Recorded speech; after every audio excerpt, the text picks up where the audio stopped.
lembaga memberikan layanan kepada masyarakat yang seharusnya mendapatkan layanan. Sudut Dengar Parlemen.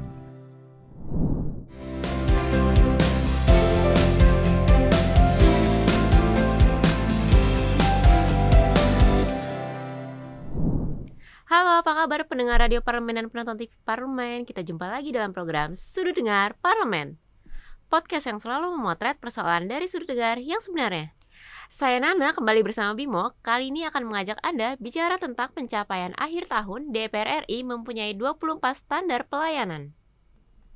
Nah, memasuki akhir tahun 2022, ada kabar baik dari gedung DPR RI Senayan Jakarta. Sekjen DPR RI sebagai bagian dari supporting sistem Dewan telah mengesahkan 24 standar pelayanan. Semangat ini tentu saja sejalan dengan Undang-Undang Nomor 25 Tahun 2009 tentang Pelayanan Publik dan Perpu Nomor 96 Tahun 2012. Pelayanan publik yang baik merupakan bukti nyata kehadiran negara di tengah masyarakat dan menimbulkan kesan yang baik serta meningkatkan kepercayaan publik dan kredibilitas penyelenggara negara, termasuk DPR dan Sekjen DPR RI. Nah, untuk mengetahui hal tersebut, kita akan berdiskusi dengan narasumber kita pada podcast Sudut Dengar Parlemen kali ini. Baik pendengar radio Parlemen dan penonton TV Parlemen, langsung saja kita saksikan podcast Sudut Dengar Parlemen bersama rekan saya Bimo. Sudut Dengar Parlemen. Ya baik, terima kasih rekan Nana, dan pada kesempatan kali ini saya Bimo Pratama tentunya akan menemani Anda kembali di program podcast Sudut Dengar Parlemen, tentunya edisi spesial untuk menutup edisi di tahun 2022 kali ini, tepatnya dengan narasumber kita pada kesempatan kali ini yaitu tamu spesial kita. Biasanya kita berjumpa dengan para anggota DPR RI nih Pak. Nah, pada kesempatan kali ini kita kedatangan salah satu dari kepala biro kita, yaitu tepatnya Kepala Biro Humas dan Protokol Sekjen DPR RI. Ada Bapak Dr. Andes Suratna MSI. Bapak Sugeng Sonten Pak. Pripun kabarnya Pak? Sehat-sehat? Alhamdulillah, sehat semua. Ya, senang sekali nih Pak. Sebelumnya Bimo juga mengucapkan terima kasih nih pada kesempatan kali ini, tentunya sebagai kado di penutup di akhir tahun nih Pak ya. Tema kita tentang 24 standar pelayanan DPR RI ini. Kalau misalnya kita berbicara seputar ini, tentunya kita nanti akan bahas, tapi sebelumnya kita melihat di sini sudah ada piala yang diterima oleh Pak Ratna sendiri ya Pak tadi pagi. Tepatnya yaitu dari Komisi Informasi Pusat Republik Indonesia sebagai Dewan Perwakilan Rakyat Instansi Kualifikasi Informatif ya Pak ya. Lembaga paling informatif nih. Boleh Pak diceritakan nih Pak ke pemirsa juga. Jadi alhamdulillah pada hari ini tadi kita DPR RI, PPID Pejabat Pengelola Informasi dan Dokumentasi DPR RI ini mendapatkan kategori informatif yang merupakan kategori tertinggi dalam penilaian pelayanan publik terkait masalah layanan informasi. Jadi karena setiap badan publik itu harus memberikan layanan terkait masalah permohonan informasi yang dimintakan oleh masyarakat. Dan pelayanan PPID ini setiap tahun dilakukan evaluasi dan monitoring oleh Komisi Informasi Pusat dan dinilai gitu. Dan alhamdulillah DPR kembali mendapatkan kategori informatif. Itu merupakan kategori tertinggi di dalam penilaian layanan informasi. Jadi alhamdulillah sudah 2 tahun. 2 tahun ya Pak, 2 tahun berturut-turut. kita mendapatkan secara berturut-turut. Kalau kemarin mendapatkan nilai 95,6. Alhamdulillah untuk tahun ini kita meningkat Mas Bimo menjadi 98,1. Jadi mau sempurna nih Pak ya nilainya ya. Sudah mendekati sempurna. Mendekati sempurna betul sekali. Siap. Nah, Dan jadi ini memang dari 372 badan publik yang dinilai, kita masuk di dalam 122 badan publik yang informatif. Dan berhak menerima penghargaan ini ya Pak ya. Penghargaan ini. Dan tentunya pencapaian luar biasa pula ini tidak urut andil, tentunya juga peran dari Pak Kepala Biro Humas dan Protokol nih ya Pak ya. Dan kita harapkan nanti ke depannya bukan hanya di tahun ini saja, tetapi bisa mempertahankan di tahun-tahun berikutnya Pak Ratna ya. Nah, baik Pak, pada kesempatan kali ini kita akan membahas tentang 24 standar pelayanan nih Pak yang dimiliki oleh DPR RI. Berbeda halnya dengan SOP yang Ya, kita ketahui bahwa SOP ini erat kaitannya dengan pihak internal nih Pak. ya, Nah, betul. kalau standar pelayanan ini erat kaitannya dengan eksternal atau Ya, para penerima manfaat. Nah, ya, siapa aja nih Pak? Boleh dijelaskan ke pemirsa juga ya. pendengar TVR Parlemen? Jadi standar pelayanan ini adalah sebagai ukuran badan publik, lembaga memberikan layanan kepada masyarakat yang seharusnya mendapatkan layanan. Jadi standar pelayanan yang ada di DPR RI ini dengan dua kategori penerima layanan. Pertama adalah masyarakat umum tentunya, Hmm, karena banyak masyarakat yang terkait dengan harus kita layanin, terkait dengan permohonan-permohonan, mungkin bilik kunjungan, aduan juga ya pengaduan, Pak. banyak sekali terkait dengan bagaimana partisipasi masyarakat di dalam proses Hmm, pengambilan keputusan di DPR RI. Eh, ini kita sebut sebagai eh, pihak eksternal yang ya, menerima pihak layanan eksternal ya. DPR. Dan satu lagi yang tidak kalah pentingnya adalah Sekretaris Jenderal DPR RI yang merupakan supporting system Hmm, terhadap DPR RI. Ini kita tidak kalah pentingnya dengan hmm. layanan kepada masyarakat, karena seluruh dukungan Sekretaris Jenderal ini diarahkan bagaimana seluruh tugas fungsi DPR RI ini bisa berjalan dengan baik, sehingga seluruh layanan-layanan Sekretaris Jenderal Hmm. DPR RI ini kepada Dewan pun harus terukur sebagai upaya Sekretaris Jenderal memberikan dukungan secara penuh dalam melaksanakan tugas fungsi Dewan. Nah, melihat tadi penyusunan standar pelayanannya harus memperhatikan aspirasi nih Pak, Ya, penerima betul, betul, manfaat betul. itu, baik itu dari anggota dewan maupun masyarakat sendiri nih Pak. Bagaimana hal ini dilakukan nih Pak, biar fair dan juga tentunya sesuai dengan kebutuhan? Ya, jadi tentu di dalam proses penyusunan standar pelayanan Mas Bimo dan teman-teman Ya, sekalian, eee, kami harus melibatkan stakeholder yang penerima layanan. ya betul sekali. Kalau terkait dengan misalnya kalau eksternal dengan masyarakat yang ingin menyampaikan aspirasi, ingin menyampaikan demo, Mhm, kan harus terukur juga. iya, Berapa lama harus mereka menyampaikan surat, menunggu, dan bagaimana proses di DPR ini kan harus beberapa pasti. tahapan ya Pak ya? Beberapa tahapan Mhm, itu harus pasti. Sementara itu yang harus kita kita kita pastikan mhm, sehingga masyarakat yang menerima itu mereka punya punya waktu dan apa namanya ukuran mhm, mhm. standar di dalam mereka apa namanya memohon layanan Standar kepada pelayanan ya Pak? ya standar layanan. Dan ini saya kira merupakan tanggung jawab kita sebagai aparatur sipil negara Ya, ASN ASN ya. ini. Saya kira kewajiban kita sebagai apa namanya bagaimana kita negara hadir di Mhm, dalam melayani masyarakat yang ingin menyampaikan ada permohonan permohonan layanan. permohonan layanan ya Pak. Dan hal ini tentunya bisa dibilang standar pelayanan ini apakah bisa dibilang cukup sulit nih Pak ya? Kita pengen tahu juga nih Pak, soalnya banyak kelompok dan kepentingan yang perlu diperhatikan nih Pak. Bisa dipaparkan Pak kesulitannya seperti apa? Tentu di dalam tadi disampaikan Mas Bimo, apakah di dalam proses pembuatan Mhm, SP ini kita melibatkan masyarakat, tentu kita sangat memperhatikan apa sebetulnya yang dikehendaki masyarakat. mmm, Sehingga di dalam proses penyusunan standar pelayanan mhm, kita melibatkan masyarakat. Eksternal misalnya kemarin kita juga mengundang prosesnya LSM, mungkin, ada beberapa NGO kita undang terkait dengan bagaimana sih proses permohonan informasi yang ada di DPR misalnya begitu. Jadi kita mengundang kemarin ada dari pihak NGO, mhm, ada dari Indonesian Center mhm, yang mereka NGO yang krisis bergerak. center mungkin ya Pak ya? Iya, Mhm, jadi mereka apa namanya kita undang menghimpun sebetulnya apa yang informasi, mereka mauin terhadap apa namanya layanan kita. mhm, Ternyata juga banyak sekali masukannya, misalnya bagaimana kita menata kanal-kanal yang ada di web DPR sehingga masyarakat itu gampang memperoleh informasi.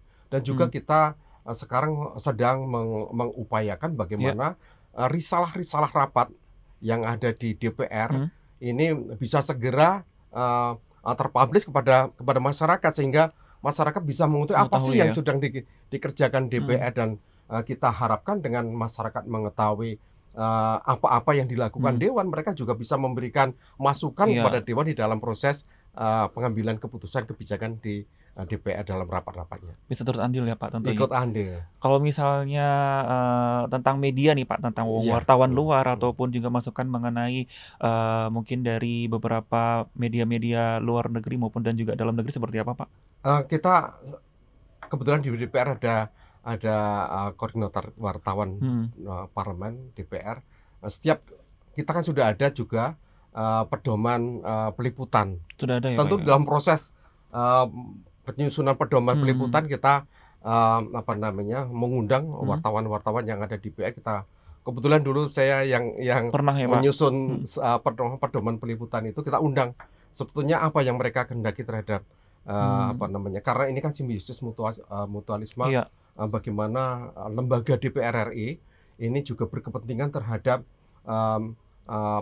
kinerjanya bisa terpublish kepada masyarakat, bisa disosialisasikan kepada masyarakat dengan harapan tadi ada partisipasi politik dari masyarakat, sehingga ini juga kita sementara wartawan pun kan juga bagaimana untuk memperoleh kemudahan juga. iya betul. Artinya misalnya Mereka apakah yang diatur menginformasikan ya Pak gitu, ya? diatur apakah mereka nanti liputannya di Berita bawah outputnya dulu kan. seperti apa kayak gitu. Menurut saya bukan beritanya seperti apa, tapi layanan peliputan ini yang kita atur untuk Mereka wartawan. mendapatkan informasi ya Pak? Ya mereka tentu kita libatkan sehingga mereka memperoleh kemudahan di Iya, dalam betul, melakukan peliputan kepada Dewan. Jadi simbiosis. Jadi sejauh ini mungkin gimana Pak, dari medianya sendiri mulai mendapatkan kemudahan berarti ya? Ya sekarang sudah kita rapi karena bagaimana juga wartawan di dalam melakukan peliputan itu tidak mengganggu tugas fungsi Dewan. Iya. Misalnya bagaimana supaya tidak seliweran di bawah, sehingga sekarang balkon-balkon juga sudah kita siapkan, kita Sehingga pastikan terpusat ya, Pak, sehingga ya? terpusat, sehingga tidak mengganggu konsentrasi anggota Dewan di dalam melakukan penyampaian aspirasi kepada pemerintah. Iya, baik. Pak Ratno, kita akan lanjutkan lagi tentunya perbincangan kita. Tentunya setelah informasi yang mulai berikut ini, tetap di podcast Sudut Dengar Parlemen. Sudut Dengar Parlemen. Sudut Dengar Parlemen. Ya baik, pemirsa juga pendengar TV Radio Parlemen, berjumpa lagi bersama saya Bimo Pratama di program podcast Sudut Dengar Parlemen, masih bersama narasumber kita pada kesempatan kali ini Bapak Dr. Andes Suratna nih Pak. Terima kasih. Ya, dan melanjutkan tadi perbincangan kita tentang standar pelayanan pengaduan masyarakat tadi Pak. Melihat bahwasanya di era sekarang kan kita tahu nih Pak, semuanya serba online, semuanya serba by aplikasi, dan tentunya bisa mengurangi kegiatan offline yang datang ke DPR RI itu sendiri. Untuk dari standar pelayanan pengaduan sendiri nih Pak, Bimo pengen tahu nih Pak, apakah sudah ada aplikasinya mungkin Bapak bisa ceritakan bagaimana masyarakat bisa mengakses, dan juga linknya apa aja, portalnya boleh Pak diceritakan. Ya, terima kasih Mas Mo. Jadi di dalam era teknologi informasi dan Digitalisasi bagaimana ya. DPR menuju parlemen modern yang Betul. salah satu cirinya adalah pemanfaatan teknologi informasi, DPR selalu berupaya untuk melakukan modernisasi teknologi informasi, termasuk juga di dalam layanan kepada masyarakat, Mas Bimo. Jadi salah satu contohnya adalah pengaduan yang masyarakat yang ingin menyampaikan aspirasi ke DPR secara langsung. Jadi sekarang itu kita sudah punya aplikasi Silugas, sistem penyampaian aspirasi masyarakat ke DPR secara langsung.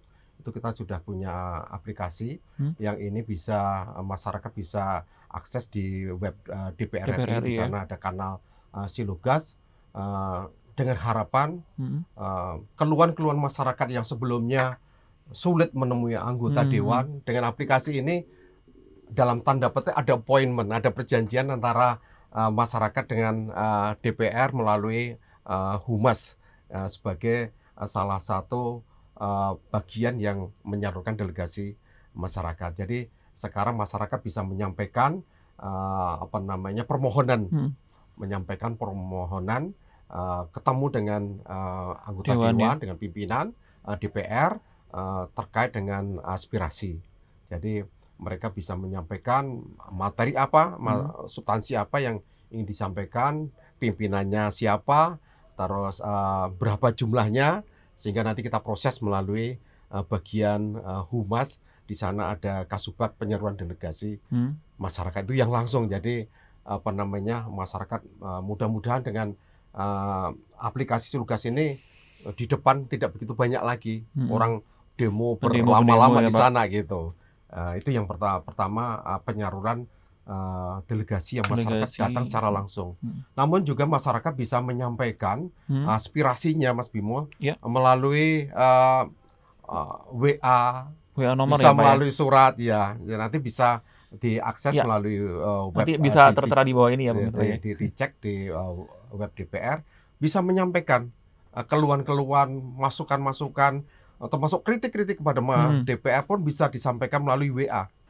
Melalui WA. Ya? Melalui WA bisa, melalui surat bisa, melalui email bisa. Di sana nanti ada bagian di sekretariat DPR itu namanya bagian pengaduan masyarakat. Jadi mereka nanti setelah menerima masukan-masukan dari masyarakat ini akan dianalisis dan akan diteruskan kepada pimpinan. Jadi semua akan diproses. Nanti setelah di pimpinan dewan nanti akan didisposisi kepada alat-alat kelengkapan DPR yang membidangin masyarakat yang membidangin materi substansi yang diadukan oleh masyarakat tersebut. Misalnya ini masalah informasi ya, mungkin nanti pimpinan akan meneruskan pada Komisi 1. Makanya kemarin saya juga sering menemui beberapa anggota yang sedang menemui tadi yang Bapak bilang tadi. Iya, maksudnya yang sedang masyarakat yang melakukan pengaduan. Jadi benar-benar itu memang bukan hanya wacana saja ya Pak ya, tapi kenyataannya memang betul-betul anggota ini menerima gitu, secara langsung. Betul. Ya, dengan catatan ya mudah-mudahan dengan saya senang dengan podcast ini sebagai media sosialisasi kepada masyarakat. Monggo masyarakat yang ingin menyampaikan aspirasi pengaduannya nanti bisa disampaikan melalui ada nomor WA yang tertera ya. Bisa melalui langsung, tapi dengan perjanjian dulu, dengan mengisi permohonan nanti bisa kita proses dan di sana bisa trace ini sampai di mana ini pengaduan saya, permohonan saya sudah sampai di mana, itu bisa SLA-nya ya Pak, Service Level Agreement-nya sampai mana Pak ya. Nah, yang paling sulit mungkin apakah pengaduan ini akan ditindaklanjuti dan berapa lama sampai ada jawaban nih Pak? Apakah ada nanti rentan waktunya seperti itu? Ini yang mungkin perlu kami sampaikan pemahaman kepada masyarakat tentang persepsi yang kadang-kadang masih salah di tengah masyarakat. Karena banyak pengaduan itu yang minta eksekusi. Cepat-cepat gitu ya Pak ya? Eksekusi. Betul-betul. Sementara kita kan DPR itu bukan lembaga bahasa eksekutor. Ini yang kadang-kadang apa yang diharapkan masyarakat. Ini yang kadang-kadang kalau terkait masalah kebijakan-kebijakan sebetulnya DPR pasti nanti akan disampaikan pada saat rapat-rapat kerja. Namun kalau yang terkait dengan produk di DPR misalnya legislasi, pengawasan, tentu ini anggaran, tentu ini akan menjadi bahan DPR untuk sebagai amunisi dalam melakukan rapat-rapat kerja dengan pemerintah, dan tentu ini juga menjadi evaluasi bagi anggota DPR dalam melakukan tugas-tugasnya gitu. Jadi misalnya masukan-masukan terkait masalah undang-undang, tentu ini menjadi bahan diskusi di internal DPR. Tentu ini masyarakat juga ini lembaga DPR, lembaga politik. Biar lebih jelas ya Pak.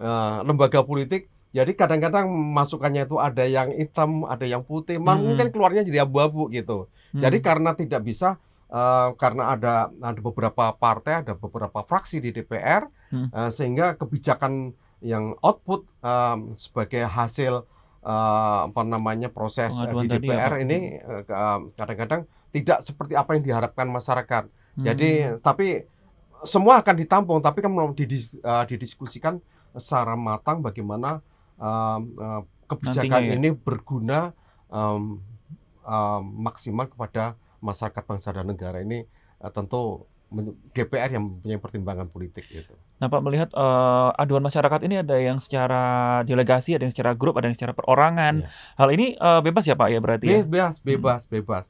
Jadi monggo masyarakat ingin menyampaikan perorangan bisa, per kelompok bisa. Langsung datang tuh gimana Pak Langsung mekanismenya? Kita Apa- akan langsung aja ke kita kan ada pos di depan itu. Mereka bisa Langsung bilang menyampaikan aja ya, Pak, ya? nanti akan ke humas akan menyampaikan aspirasi, akan kita proses. Oh, proses ya. Termasuk juga masyarakat yang ingin berkunjung pun Boleh itu ya, Pak? boleh. Hmm. Ingin melihat rapat-rapat di DPR, ini terbuka di DPR. Jadi monggo silakan masyarakat yang ingin melihat bagaimana DPR bekerja, Mas Boni, ini bisa secara langsung mau ngelihat museum, ngelihat ruang-ruang Tadi rapat dijelaskan DPR. tadi Pak, yang kalau mau lihat tadi sudah ada link ya Pak ya, seperti Iya. yang kita kalau misalnya datang ke tempat wisata mungkin ya, Iya. atau lagi mau booking nonton film mungkin ya, jadi tahu tuh space tanggal berapa di jam berapa yang Ya. kosong gitu ya Pak. Itu masyarakat yang ingin Mungkin menyampaikan boleh atau dijelaskan, Pak. ingin berkunjung ke DPR secara kolektif besar.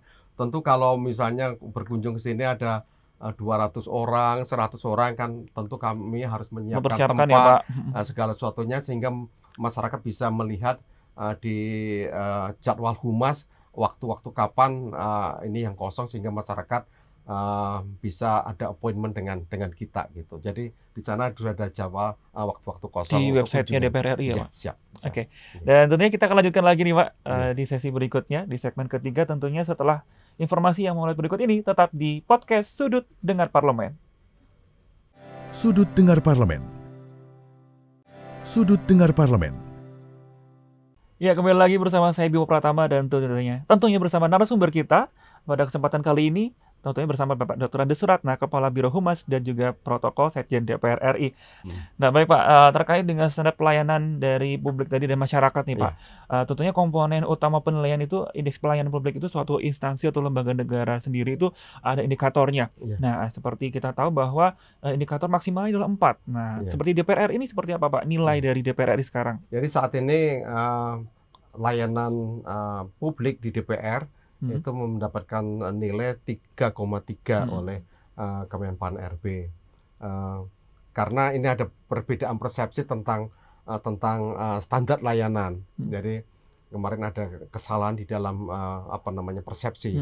Namun alhamdulillah kemarin sudah kita pastikan dengan Kemenpan RB bahwa standar layanan khususnya di dalam persidangan kepada dewan ini kemarin sudah dinyatakan bahwa sudah sangat bagus, sehingga mudah-mudahan tahun ini bisa masuk ke 3,7 penilaian dari Kemenpan RB.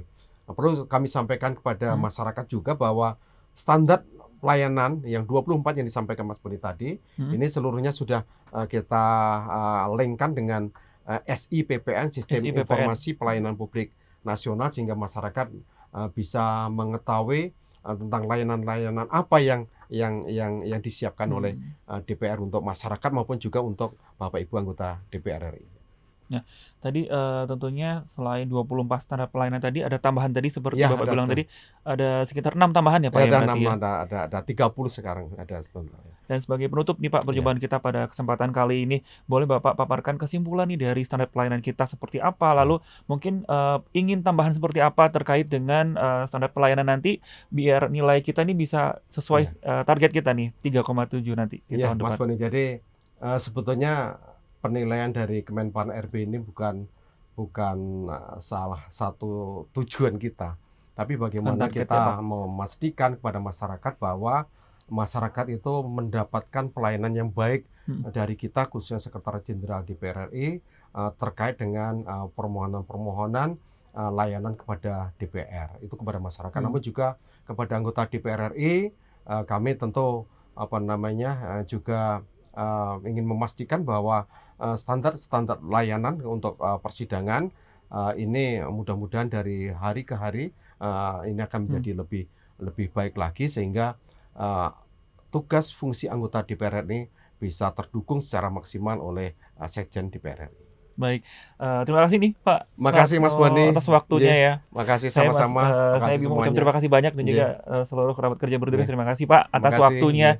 Dan pemirsa, tentunya demikianlah tadi perjumpaan kita di podcast edisi ke-24 kesempatan hari ini. Saya Bimo Pratama dan seluruh kerabat kerja yang bertugas pamit undur diri dari ruang dengar Anda. Terima kasih atas perhatiannya dan sampai jumpa di program Sudut Dengar Parlemen selanjutnya.